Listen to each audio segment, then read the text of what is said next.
The morning sun filtered through oak trees as I watched Lily practice soccer drills in our front yard. Her determined expression reminded me of my own face during SEAL training all those years ago.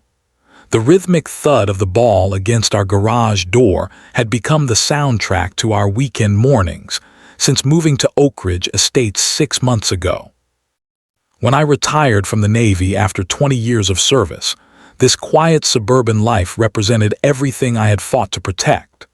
Our 2-story colonial with its white picket fence stood as a symbol of the American dream I had defended across hostile territories worldwide. Lily had endured multiple relocations and my extended deployments.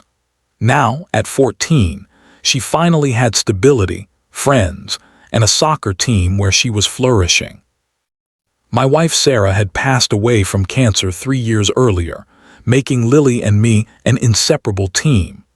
Her athletic scholarship prospects were looking promising, and college scouts had already taken notice of her skills on the field. My security consulting job provided comfortable income while allowing me to be home every night. Life had finally granted us peace after years of sacrifice.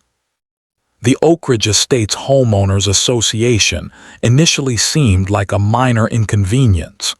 The pristine lawns, coordinated mailboxes, and matching exterior paint schemes created a picture-perfect neighborhood. The monthly dues maintained communal spaces and organized seasonal festivities. I appreciated the orderliness, something my military background had instilled in me. The first warning sign arrived in a cream-colored envelope with the HOA logo. Notice of violation, unauthorized garden installation. The letter referenced our small vegetable garden in the backyard, claiming it violated Section 7, Paragraph 3 of Community Bylaws. I read through the 20-page handbook and found the vague regulation about aesthetic consistency of landscape elements. "Dad, do we really have to remove our tomatoes?" Lily asked, holding the letter with confusion clouding her eyes. "Let me handle this, sweetheart," I responded, keeping my tone measured.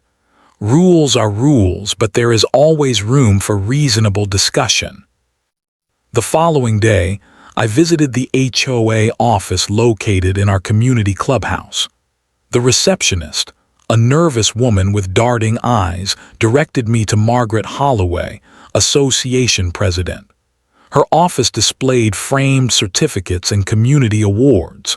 Margaret wore a perfectly pressed pantsuit and a smile that never quite reached her eyes.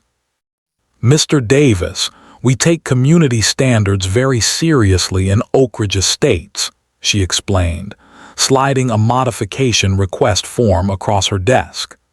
"You should have submitted this before installing any garden features, but I understand you are new here." I completed the form, maintaining respectful professionalism despite feeling the regulation was excessive.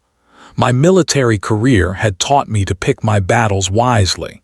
This seemed like a minor inconvenience in our otherwise ideal life. Driving home, I noticed something unusual. A black SUV with HOA enforcement painted on its door cruised slowly down our street. The driver wore what appeared to be a uniform with badges and patches, reminiscent of law enforcement. He photographed the Johnsons' home, where holiday decorations remained displayed 3 days past the permitted time frame. Mrs. Johnson, a 70-year-old widow, stood watching from her porch, visibly distressed. When the enforcement officer approached her with a clipboard, her shoulders hunched defensively. The interaction appeared more like intimidation than community management. Later that week, I noticed similar vehicles patrolling after dark, spotlights scanning front yards. Neighbors spoke in hushed tones about escalating fines and enforcement actions. The Edwards family had apparently received a $500 penalty for an unapproved shade of white on their fence. The Garcias were being threatened with legal action over their basketball hoop. "Dad, Why does Mrs. Peterson look so scared when those HOA people drive by?" Lily asked as we witnessed our elderly neighbor hurriedly collecting her newspaper when a patrol vehicle slowed near her property. "I am not sure, sweetheart," I answered, feeling the first tremors of concern. "But something does not feel right about this neighborhood."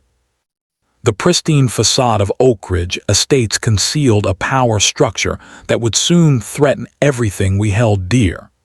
These were merely the first warning signs, subtle indications of the earthquake that would eventually shatter our lives. The transformation of our neighborhood accelerated over the following weeks. What had begun as occasional patrols evolved into constant surveillance. Men in dark uniforms with patches resembling police insignia now patrolled our streets day and night. Their vehicles featured amber warning lights and HOA enforcement, prominently displayed on doors and hoods. My military experience triggered immediate recognition. This calculated visual presentation represented a psychological operation against residents. The uniforms, vehicles, and terminology deliberately mimicked law enforcement to create an atmosphere of authority and compliance. It was fundamentally different from typical homeowners association management. One Tuesday afternoon, I witnessed an enforcement officer confronting elderly Mr. Rodriguez about his mailbox, which apparently leaned 2 degrees beyond acceptable parameters. The officer stood uncomfortably close, hand resting on what appeared to be a taser holster. Mr. Rodriguez trembled visibly, signing the citation without question. "This is unacceptable," I muttered, approaching them. "Sir, are you okay?" The enforcement officer turned toward me, his stance shifting subtly into what I recognized as a defensive posture. His nameplate read, "Collins." "This is HOA business, resident. Please return to your property," Collins stated flatly. "I just want to make sure my neighbor is being treated respectfully," I responded calmly. Mr. Rodriguez shook his head almost imperceptibly, a silent plea for me not to intervene. He clutched his citation and shuffled back toward his house. Officer Collins maintained eye contact with me for several uncomfortable seconds before returning to his vehicle. That evening, I researched HOA regulations extensively. According to state law, homeowners associations could enforce bylaws through fines and legal action, but could not establish private security forces with police powers. The uniforms, equipment, and behavior of our HOA enforcement clearly crossed legal boundaries. The following weekend, Lily practiced penalty kicks in our front yard when a patrol vehicle slowed to a stop at our curb. Officer Collins emerged, radioing something into his shoulder microphone. "Miss, recreational activities are prohibited in front yards per Community Guidelines Section 12, he announced. "This is your first official warning." Lily froze, her soccer ball forgotten at her feet, but Dad said, "Your father should review the bylaws more carefully," Collins interrupted, writing on his clipboard. "Further violations will result in financial penalties." "Officer Collins, right." I stepped forward. "Could you please show me where exactly this regulation appears in our bylaws?" Collins handed me a citation without making eye contact. "All residents received updated guidelines last month. Ignorance of rules is not an exemption from enforcement." After he departed, I examined the citation. The referenced regulation had not existed in our original documentation. The HOA had apparently revised bylaws without proper notification or voting procedures. This violated state laws governing homeowners associations. "Dad, can they really stop me from playing soccer in our yard?" Lily asked, her voice small. "No, sweetheart, they cannot. Something is very wrong here, and we need to understand what is happening." The quarterly HOA meeting provided my opportunity for answers. The community clubhouse meeting room overflowed with residents, most sitting silently with downcast eyes. Margaret Holloway presided from a raised platform, flanked by board members and 2 enforcement officers. Her practiced smile remained perfectly in place as she detailed financial reports and community improvements. During the open forum, I stood and approached the microphone. "My question concerns the Enforcement Division," I stated calmly. "Under what legal authority has our HOA established a private security force using police-like uniforms, vehicles, and equipment? According to state regulations, this appears to exceed HOA authority." The room fell completely silent. Margaret's smile tightened almost imperceptibly. "Mr. Davis, we take community standards very seriously here," she responded, her voice carrying dangerous undertones despite its pleasant cadence. "Our enforcement division ensures property values remain protected. These officers are licensed security professionals operating within legal parameters." "But specifically, which statute authorizes them to present themselves as law enforcement?" I persisted. Margaret's eyes narrowed slightly. "Perhaps your military background makes adjustment to civilian authority challenging, Mr. Davis. It would be unfortunate if your employer discovered your uncooperative attitude toward community standards and proper authority channels." The threat hung in the air, crystal clear despite its careful phrasing. Several residents shifted uncomfortably in their seats, but no one spoke. The meeting adjourned shortly afterward with my question unanswered. Walking home beneath streetlights, Lily grabbed my hand and whispered, "Dad, they cannot do this, right?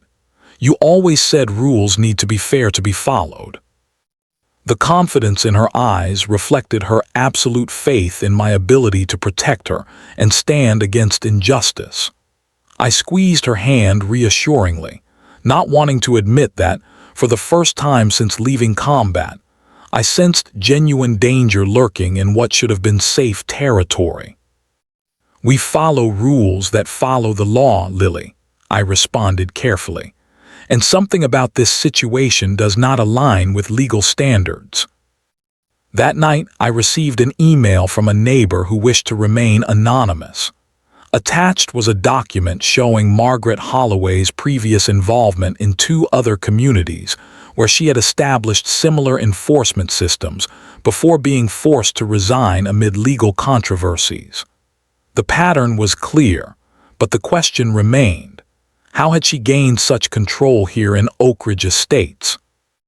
Saturday morning dawned bright and clear. Spring tournaments were approaching, and Lily was determined to perfect her technique despite the HOA warnings. I stood in the driveway, watching her practice while periodically scanning the street for patrol vehicles. "Dad, do not worry so much," Lily called out, dribbling skillfully across our lawn. "If they come, I will just move to the backyard." Her carefree attitude both warmed and worried me. At 14, she should not need to calculate risk assessments for playing soccer in her own front yard. I had fought overseas to protect freedoms that were now being systematically eroded in our own neighborhood. The distant sound of an engine caught my attention. An HOA enforcement vehicle turned onto our street, moving faster than usual. Officer Collins was behind the wheel, speaking animatedly into his radio. Something about his demeanor triggered my combat instincts. "Lily, come inside now," I called, already moving toward her. She looked up, confused by the urgency in my voice. The enforcement vehicle accelerated, tires squealing slightly as it approached our property. Collins stared directly at Lily, his expression unnervingly intense. "Get off the lawn now," he shouted through his open window. Lily froze, her soccer ball rolling away across the grass. The black SUV swerved toward our yard, clearly intending to intimidate her into compliance. But something went wrong. The vehicle jumped the curb at too steep an angle, lurching forward faster than Collins appeared to anticipate. Time slowed to a terrible crawl. I sprinted toward Lily, knowing with sickening certainty I would not reach her in time. The vehicle's front end clipped her legs, sending her spinning to the ground as Collins slammed on the brakes too late. The sickening sound of impact and her scream shattered the suburban quiet. 20 years of combat medical training took over as I reached her. Both legs were pinned beneath the vehicle's weight. Blood spread across our perfect green lawn as I assessed her injuries. Compound fractures were visible on her right leg, her left crushed beneath the wheel. "Do not move her," I shouted as Collins exited his vehicle, face pale with shock. "Call an ambulance immediately." Instead, Collins looked around frantically, then jumped back into his vehicle. He shifted into reverse, attempting to flee the scene. The sudden movement caused the wheel to roll over Lily's legs a second time. Her scream cut through me like a physical blow. "Stop the vehicle now," I roared, my voice carrying the full command authority from years of military service. Collins froze, then complied. I applied pressure to stem the bleeding while shouting for neighbors to call emergency services. People emerged from surrounding homes, phones recording the horrific scene. Several gasped at the extent of Lily's injuries. "She ran in front of me," Collins stammered, his eyes darting between Lily and approaching neighbors. "I could not stop in time." "That is a lie," Mrs. Peterson called out from her lawn. "I saw everything. He deliberately drove at her." Collins reached for his radio, but I intercepted his arm. "You will not be contacting anyone except the police. You will remain here until they arrive." Within minutes, sirens approached. Paramedics worked quickly to stabilize Lily while police secured the scene. I provided my statement, including the history of HOA intimidation tactics. Several neighbors confirmed they had witnessed Collins accelerate toward our property with apparent intent to frighten Lily off the lawn. "Sir, we understand your concern," the investigating officer stated after taking statements. "But this appears to be an unfortunate accident during the performance of security duties." "Security duties? They have no legal authority to patrol or enforce rules," I countered, struggling to maintain composure as Lily was loaded into the ambulance. "And this was no accident. Multiple witnesses saw him deliberately trying to intimidate my daughter." "We will investigate fully," the officer promised, though something in his expression suggested otherwise. "You should focus on your daughter now." At the hospital, the full extent of Lily's injuries became clear under harsh fluorescent lighting. The orthopedic surgeon spoke in measured tones that did nothing to soften the devastating news. "Both legs have sustained significant trauma," Dr. Mercer explained. "The right tibia and fibula have compound fractures requiring surgical repair with pins. The left leg sustained crushing injuries affecting blood vessels, nerves, and muscle tissue. We need to operate immediately." "Will she walk again?" I asked, the question barely making it past the tightness in my throat. "We are optimistic, but recovery will be extensive. Full mobility remains uncertain at this stage. Multiple surgeries will likely be required, followed by prolonged physical therapy." In the pre-surgery holding area, Lily lay pale against white sheets, medical equipment surrounding her broken body. Pain medication had dulled the worst of her suffering, but tears streaked her face as reality settled in. "Dad," she whispered, her voice small and frightened. "Why would they do this to me? I was just playing soccer." I held her hand, careful to avoid disturbing IV lines. "This should never have happened, Lily, and I promise you they will be held accountable." "My legs hurt so bad," she whispered. "Will I still be able to play soccer someday?" The question pierced my heart. Her athletic future, college prospects, and normal teenage life had been shattered in an instant by senseless abuse of authority. "We will fight for that, sweetheart, one step at a time." As they wheeled her towards surgery, the familiar cold focus I had known in combat settled over me. The calculating clarity that had guided me through the most dangerous missions of my career resurged with crystalline precision. This was no longer about HOA regulations or neighborhood politics. This was war, and unlike my military deployments protecting abstract ideals in distant lands, this fight was intensely personal.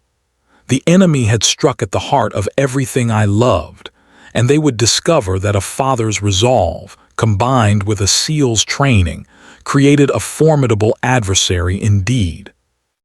The following weeks unfolded like a methodical dismantling of our lives. Each attempt to seek justice hit unyielding walls of resistance. The police investigation stalled mysteriously, with evidence misplaced and witness statements somehow altered in official records. Officer Collins claimed Lily had darted in front of his vehicle while he performed routine community patrol duties. My attorney, Benjamin Hayward, discovered troubling connections.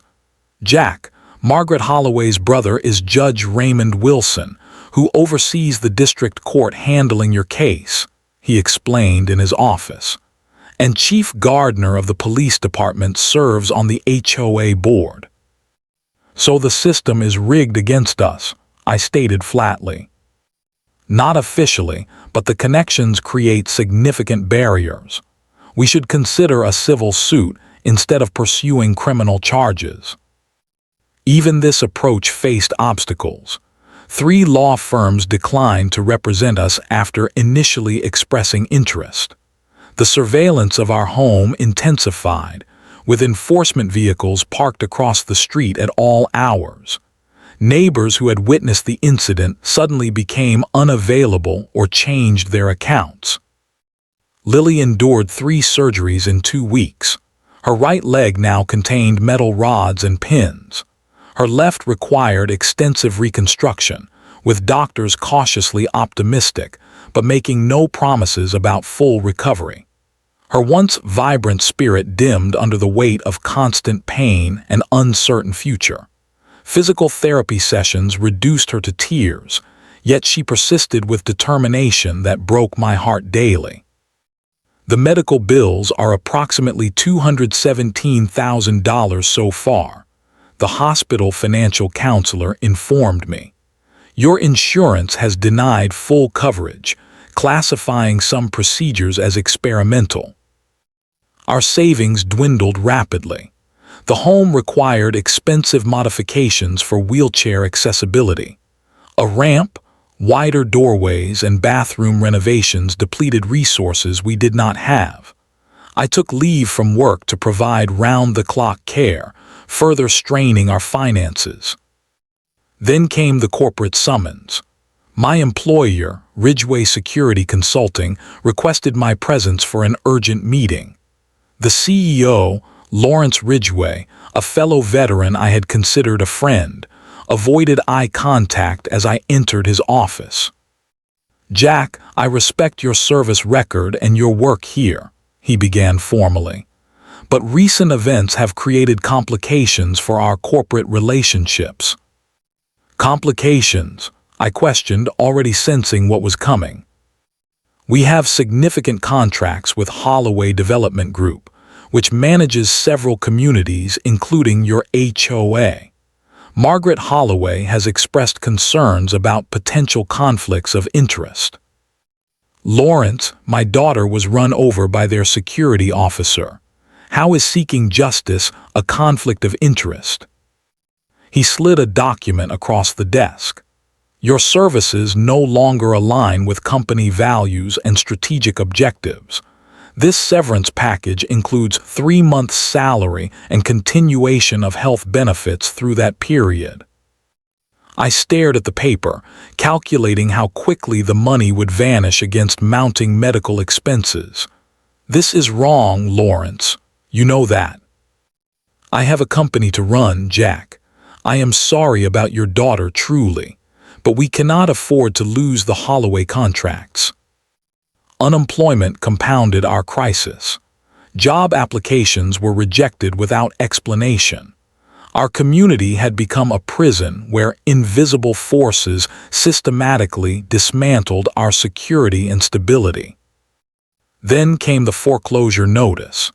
HOA fines had accumulated during our hospital stay, violations including improper lawn maintenance and unauthorized wheelchair ramp installation. The total exceeded $14,000, with daily penalties continuing to accrue. The board had initiated legal proceedings to seize our home for non-payment. One evening, I sat beside Lily's hospital bed, watching her sleep. Pain medication finally granted her temporary peace, her legs encased in braces and bandages.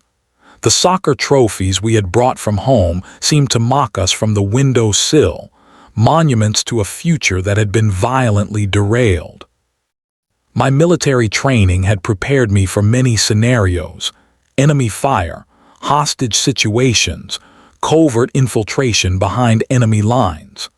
Nothing had prepared me for seeing my child suffer while corrupt power structures ensured our destruction.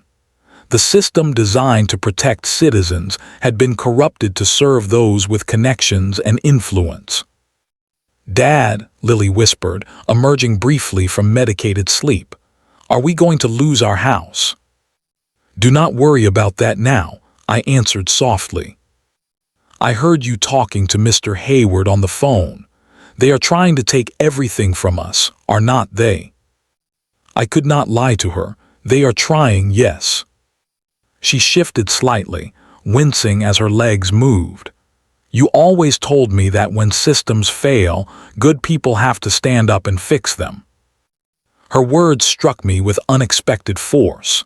Throughout my military career, I had protected American ideals abroad. Now those same ideals were being trampled in my own community, and conventional approaches had failed completely. Something fundamental shifted inside me that night as I watched my daughter struggle for comfort that would not come. 20 years of elite tactical training had given me specific skills: intelligence gathering, strategic planning, psychological operations, and systematic dismantling of enemy infrastructure. The time had come to use those skills, not for destruction, but for justice.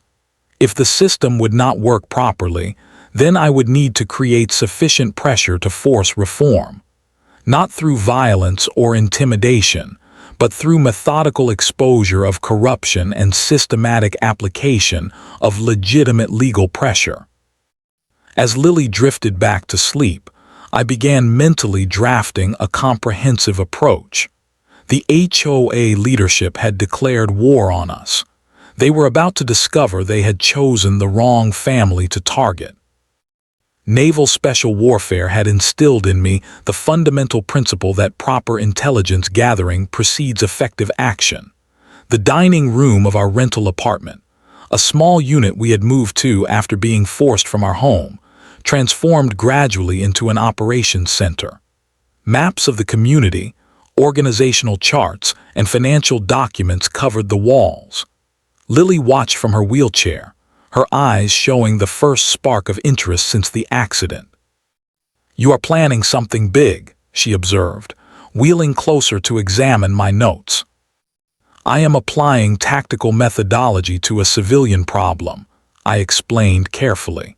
"When facing a superior force, you must understand their vulnerabilities before engaging." My first step involved comprehensive documentation. Every HOA notice, every interaction, every financial transaction received meticulous attention. I photographed the patrol vehicles, documenting badge numbers, vehicle identifiers, and equipment carried by enforcement officers. Each element built the framework for establishing patterns of intimidation and overreach. Military contacts provided crucial assistance. Thomas Reeves, a former intelligence analyst now working in public records, accessed documents showing Oak Ridge Estates HOA had never properly registered their security force with state authorities. The patrol vehicles carried unauthorized emergency lights, a violation of transportation codes. The uniforms and badges constituted impersonation of law enforcement, a felony under state law. They created a legal house of cards, Thomas explained, reviewing the documents. Their entire enforcement structure operates outside statutory authority. More disturbing were the financial irregularities. HOA member dues disappeared into shell companies owned by Margaret Holloway's family members. Community improvement funds never manifested in actual improvements.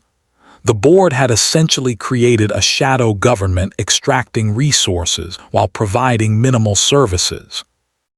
Lily's physical therapy sessions became opportunities for connection with other victims. Parents of children frightened by aggressive patrols. Elderly residents facing bankruptcy from accumulated fines. A pattern of selective enforcement emerged, with board members' properties receiving preferential treatment while perceived troublemakers faced heightened scrutiny. Mrs. Peterson told me they fined her $2,000 for planting unauthorized flowers, Lily reported after her therapy session, where the elderly neighbor had visited her. She has been eating only one meal a day to pay them. Each story strengthened my resolve. This was no longer just about Lily's injuries, but about systematic abuse affecting an entire community. The HOA had built a power structure maintained through fear and intimidation. A breakthrough came when Sarah Winters, a neighbor who worked in county records, secretly provided documentation of zoning violations, approved through apparent bribes. Residential areas had been improperly redesignated, building permits issued without proper inspections, and environmental regulations bypassed through Holloway development connections. "This goes beyond the HOA," Sarah whispered, glancing nervously around the coffee shop where we met. "Margaret Holloway uses these communities as personal fiefdoms. The enforcement officers are her private security, intimidating anyone who questions her authority." I employed counter-surveillance techniques when meeting contacts, aware that HOA patrols monitored my movements. Using secure communication channels, I gradually built a network of allies, residents tired of living under intimidation, former employees with insider knowledge, and legal experts identifying statutory violations. "You should wear this," I told Lily, presenting her with a small pendant. "It contains a recording device. If any HOA representative speaks to you, it will document the interaction." She examined it carefully, like spy equipment. Like legal protection, documentation is our strongest weapon. The recording devices proved invaluable. During an unannounced HOA inspection of our rental property, the enforcement officer made veiled threats while admitting on tape that the accident involving Lily had been meant as a warning to other residents. "Sometimes people need to learn compliance the hard way," Officer Reynolds stated, unaware of the recording. "What happened to your daughter was unfortunate, but it sent a message to the community about respecting authority." This recorded admission became a cornerstone of our evidence compilation. Similar devices captured board members discussing illegal financial transfers and deliberate targeting of specific homeowners. An investigative journalist named Michael Townsend became a crucial ally after receiving anonymous packages containing evidence of systematic corruption. His initial skepticism faded as documentation mounted. "This is extraordinary," he admitted during our third meeting. "An entire community essentially held hostage by privatized enforcement with no legal standing. I want to develop this into a major investigative series." My SEAL training emphasized that effective operations target systems rather than individuals. The HOA had created an infrastructure of intimidation and financial exploitation. The mission was clear: methodically remove each supporting element until the entire structure collapsed under its own corrupt weight. "Dad, is what we are doing dangerous?" Lily asked one evening as she practiced standing exercises beside her wheelchair. Her progress remained painfully slow, but her determination never wavered. I considered the question carefully. "Not physically dangerous if we proceed correctly. We are using truth and legal mechanisms, not force, but powerful people will resist being held accountable." She nodded thoughtfully. "In school, we learned about systems of checks and balances, but nobody is checking the HOA's power." "That is what we are establishing now," I explained. "When official channels fail, citizens must create alternative paths to justice." The dining room wall now featured a comprehensive operational timeline. Phase 1 involved evidence compilation and strategic recording of interactions. Phase 2 would distribute evidence to regulatory authorities through anonymous channels. Phase 3 would leverage media exposure through Townsend's investigative series. Phase 4 would initiate class action litigation once public pressure mounted. "What happens when it is all over?" Lily asked, her voice small but hopeful. "Will things just go back to normal?" I gazed at her legs, still encased in medical braces. Not back to what was before, but forward to something better. Communities function properly when power is transparent and accountable. We are not just seeking revenge, Lily. We are rebuilding what should have existed all along. The first evidence packages were prepared for distribution to state regulatory agencies. The operation had begun. Like waves systematically eroding a shoreline, each phase of our plan struck with increasing force against the HOA's foundation. The strategy unfolded not as a single devastating blow, but as progressive pressure applied to critical vulnerabilities. The county sheriff received anonymous evidence packages containing photographs of HOA enforcement vehicles, with unauthorized emergency lights and documentation of officers carrying weapons and handcuffs without proper licensing. Under state law, impersonating law enforcement carried felony charges. Within days, the sheriff's department initiated an investigation, confiscating vehicle documentation and equipment lists. State financial regulators simultaneously received detailed evidence of misappropriated funds. Bank records revealed HOA member dues funneled into personal accounts controlled by board members. Property improvement allocations disappeared into contractor companies owned by Margaret Holloway's relatives, with no corresponding improvements completed. The regulatory agencies initially resisted involvement, Benjamin Hayward informed me during our weekly strategy meeting. Someone applied significant pressure to sideline the investigations, but the documentation was too comprehensive to dismiss entirely. Michael Townsend's three-part investigative series, Neighborhood Tyranny, launched in the regional newspaper and accompanying online platform. The first installment detailed the accident that injured Lily, featuring interviews with witnesses who had previously been too intimidated to speak publicly. Security camera footage from a neighbor's home clearly showed Officer Collins deliberately accelerating toward Lily. "The response has been overwhelming," Townsend reported, scrolling through reader comments on his laptop. Hundreds of residents from multiple Holloway-managed communities are coming forward with similar stories of intimidation and financial exploitation.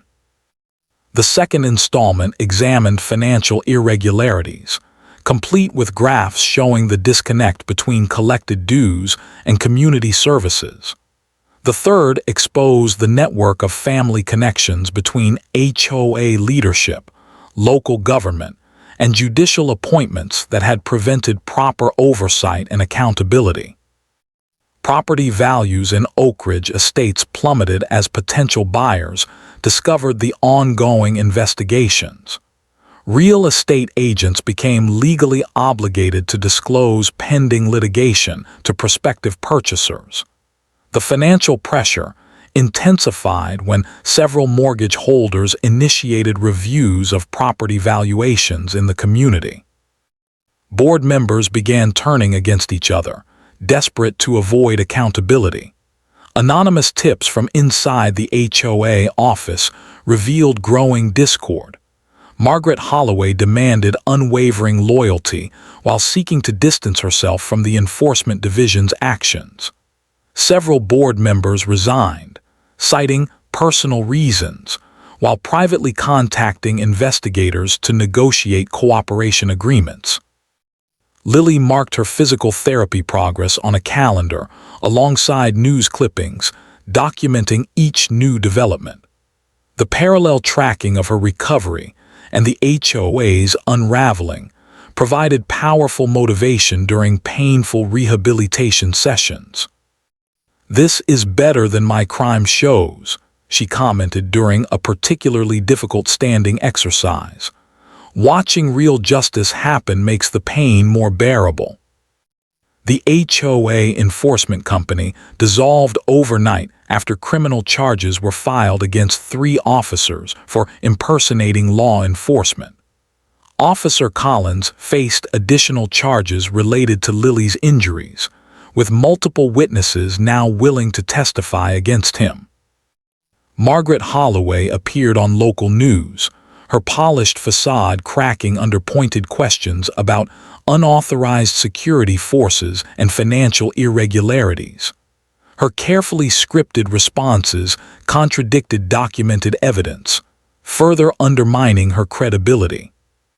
"We operate within all applicable regulations," she insisted, though her trembling hands betrayed her confidence. These accusations represent a vindictive campaign by disgruntled residents unwilling to maintain community standards. The journalist pressed harder. "Could you explain these bank transfers from HOA accounts to your personal holdings?" Margaret abruptly ended the interview, creating a damaging visual that spread rapidly through social media channels. Our class action lawsuit gained momentum as former and current residents joined with similar complaints. The legal team expanded to include specialists in RICO violations, recognizing patterns that suggested organized criminal activity rather than mere civil violations. "We have submissions from over 70 households documenting systematic intimidation and financial exploitation," the lead attorney announced during our planning session. "The pattern demonstrates clear intent and coordination." State licensing boards initiated reviews of contractors associated with Holloway Development Group. Building inspectors revisited properties, discovering numerous code violations that had been improperly approved. The interconnected nature of the corruption became increasingly apparent as each investigation sparked additional inquiries. Law enforcement executed search warrants at HOA offices, removing computers and financial records. Margaret Holloway's home received similar treatment, with agents cataloging documents and electronic devices for forensic analysis. The noose tightened not through violence or intimidation, the weapons they had employed, but through systematic application of law and transparency. The HOA leadership discovered that their power structure, built on fear and manipulation, could not withstand consistent legal pressure and public scrutiny. "Dad, we are winning, are not we?" Lily asked, taking 3 unassisted steps between parallel bars during physical therapy. "Justice is winning," I corrected gently. "The system is beginning to function as it should." Her determined expression reflected growing confidence, both in her physical recovery and in the accountability unfolding before us. The parallel journeys reinforced each other, her broken legs healing as the broken system underwent its own painful but necessary reformation. The courtroom fell silent as the jury foreman stood.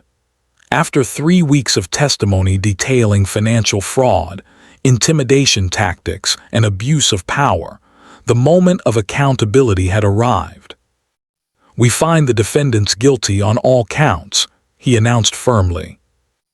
Margaret Holloway sat motionless beside her attorney, her carefully maintained facade finally shattered. The judge detailed the sentences: significant prison time for Margaret and 2 board members, probation and community service for lesser participants, and court-ordered restitution to affected community members. Justice arrived not as a lightning strike, but as the culmination of methodical pressure applied to a corrupt system. The class action settlement provided funds for Lily's specialized treatments and our neighbor's damages.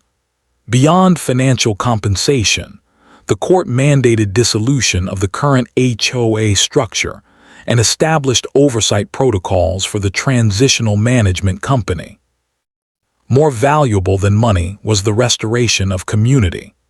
The recreation center hosted the first meeting of our new neighborhood association, with residents who had previously lived in fear now actively participating in governance discussions. The bylaws drafted collectively emphasized transparency, reasonable enforcement procedures, and proper checks on authority.